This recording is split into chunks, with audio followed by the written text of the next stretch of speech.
Yeah, and when we talk about this, Mike, because we all have a conspiratorial element to us, and I'll be honest with you, you Americans, you love a conspiracy theory. It's your national sport. You chat about a few things, and then you go, right, who's really in charge? Well, when you have a First Amendment, it makes it a lot easier. Touche. Yeah. He fired back at you right there, mate. Yeah. No, but I think culturally, we just had Andrew Schultz on, we were talking about this as well. This may go out before that one, but I think part of the amazing thing that makes America so wonderful is the sense it's like filled with people who think anything's possible. And that's why you can achieve great things and do amazing things. But if anything's possible, anything is possible. And I think just culturally, we spend a lot of time here, but we're not from here. We notice that it's a very popular thing in America in a way that it isn't in other places. Well, it's interesting. I would think that people in the UK would be, I mean, given, that perfidious Albion moniker for British statecraft and, the role of covert British intelligence work in so many world events and for so many centuries now, I would think that people would be a bit more curious in the UK to try to get answers to various things. In fact, our own intelligence but we're the good guys. So. Right. Well, but this is what's funny is I think that a lot of what's happened in the past 10 years has been because of the perception, which I think is the correct perception, that these intelligence agencies and covert action powers have been weaponized against our own people. And that has, it was Republicans who were leading the charge about the Iraq war, about the war on terror, about, the use of the CIA to do drone strikes. It was John McCain who, led, many of these regime change operations, who ran for president in 2008. The Bush family was basically born of the CIA, from Prescott Bush to George H.W. Bush, who was the CIA director. To this day, the main CIA headquarters in Langley is called the George Bush National Intelligence Center. But when it was weaponized against our own people, and so transparently, I mean, the CIA coming out with that memo saying that the 2016 election was basically illegitimate because of Russian bots and trolls, and then we saw our own FBI counterintelligence, take up the mantle of this. And I think that has created the perception of urgency in getting answers to things that we had long taken for granted. But the other thing I'll say is this: if you don't want conspiracy theories, then you can't have conspiracy agencies. Mm-hmm. The fact is everything that the CIA does is cloaked under something called NSC 10-2. It's the National Security Council memo 10-2 in 1948 that gave them the cloak of plausible deniability. That basically they could deny what they're doing, and as long as the U.S. government, the U.S. State Department could plausibly deny what had been done, then it was sanctioned. Everything was sanctioned: espionage, arson, black propaganda, economic sabotage. Up until the 1960s and 70s, even assassination was allowed to be done if it was covert. And so you have this situation where it's one thing if that's just the dirty work being done in a conflict zone when you're dealing with terrorists or a bona fide dictator, and it's all outside the house. But because these things have power, they have tentacles into everything, and it makes a lot of sense as to why that is. To me, I don't even talk about this. I don't even think I really come into it with a very conspiratorial tone. This is just business. This is just how it's done. If the intelligence world is not the final boss of this by any stretch. The CIA director makes about $220,000 a year. That is less than like a second-year associate at a New York law firm. You could be correcting typos, as a glorified paralegal your second year, and you're making more than the head of the Central Intelligence Agency. Well, there's kids on YouTube unboxing toys that make 10 times that. Right, yeah, at 14. And so, and not only that, the CIA occupies a very junior position within the whole national security state structure.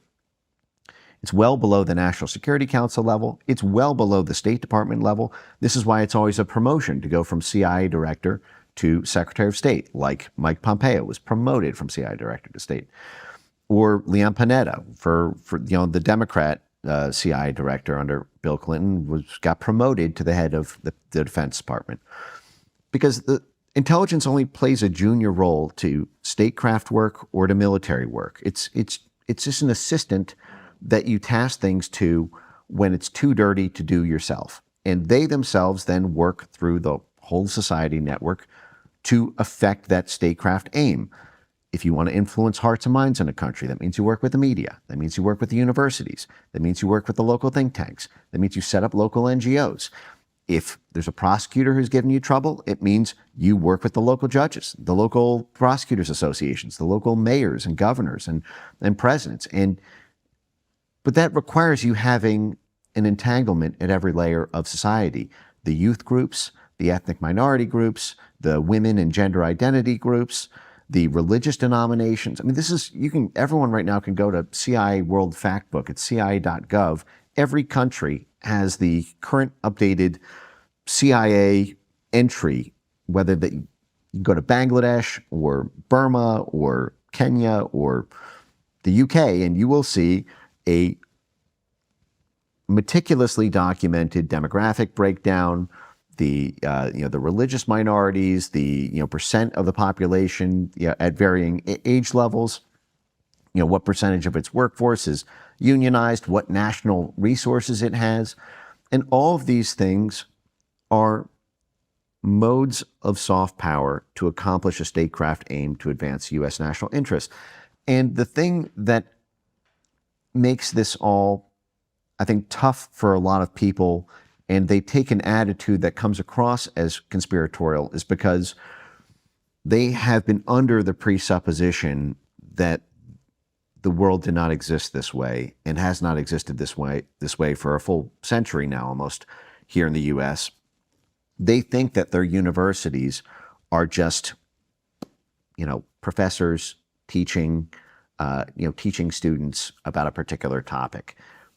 They don't understand that, for example, that the Harvard endowment has made a huge amount of its $50 billion by working with the U.S. State Department in foreign regime change operations. I mean, this came out in the 1990s when Jeffrey Sachs was the head of the Harvard Endowment for International Development, was personally petitioning USAID for something like $500 million to administer the economic privatization of Russia during that shock therapy period.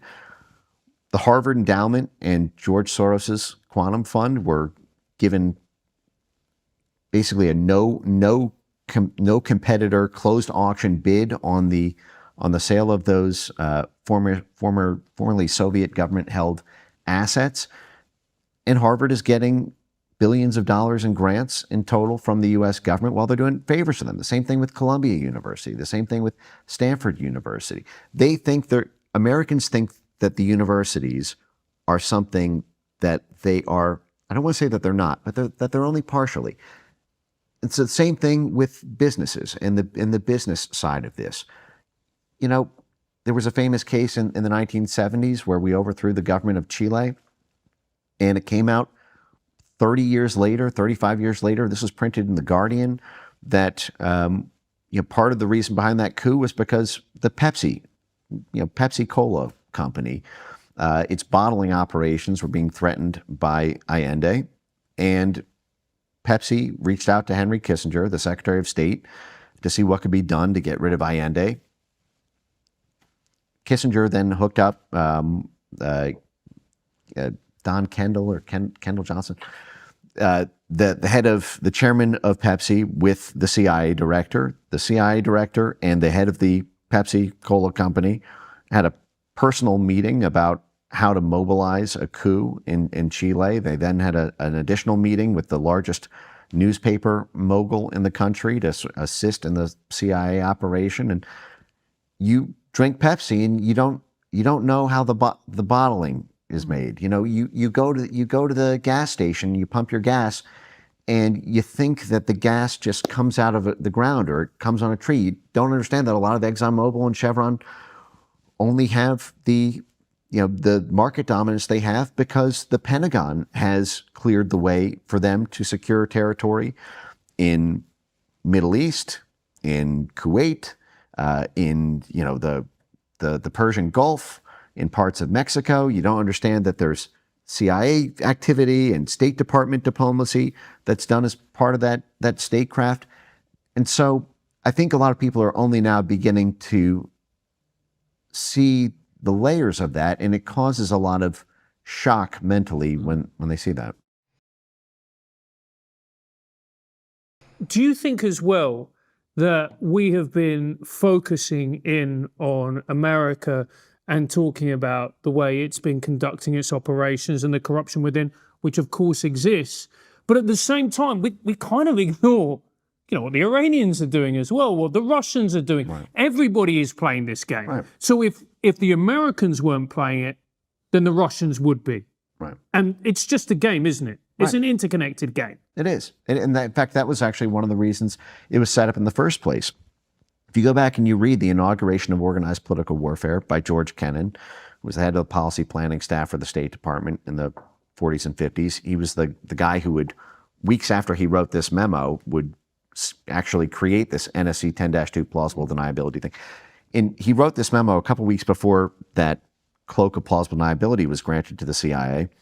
And he laid out that we need to do this dirty work of the inauguration of organized political warfare, that we need a formal political warfare capacity that is going to have to work with the criminal underworld. It's going to have to work with all the media outlets. It's going to have to work with the unions. It's going to have to set up all these front entities, and it's going to have to create informal channels for all this. And what he says is if we don't do this, then the Bolsheviks will. And so we're going to, and he gives another example where he says the Brits have been doing this for, over a century. So basically, the Brits or the Bolsheviks are going to dominate the 20th century with their organized political warfare apparatus if the State Department doesn't have this, and if we don't create an intelligence capacity to execute that. And so I think that is true. And that's why I think what's happening right now to me is inspiring, because it's getting national consciousness to a level that's, I think, smarter than it was. And sometimes that veers you in stupid directions as you're trying to figure out how it all works. You see one thing and then you fixate on it and you think, okay, everything's this. You see another thing, you go, okay, no, actually that was wrong. It's this. You see another, okay, it's this. And then you go out in these directions and you sort of, but over time, it's just a network, and it's just how the world works. And that's not to excuse the immorality of organized crime or of intelligence gone wrong. There is the potential need for that dirty work to be done, if for no other reason than to combat the dirty work being done by other countries. But it can go rogue, it can go too wrong, it can go unaccounted for too long. And I think that is where we are, and that is why I think that it is so important that these disclosures come out to the maximum extent possible. And we went through this before and we lived. In 1975, during the Church Committee hearing, when the Democrats held a series of investigations and hearings into the CIA, the FBI, the NSA, and the IRS, you had a moment where the head of the CIA counterintelligence was holding up a heart attack gun about how we assassinate people with a gun that shoots a dart that makes it look like the person died of a heart attack.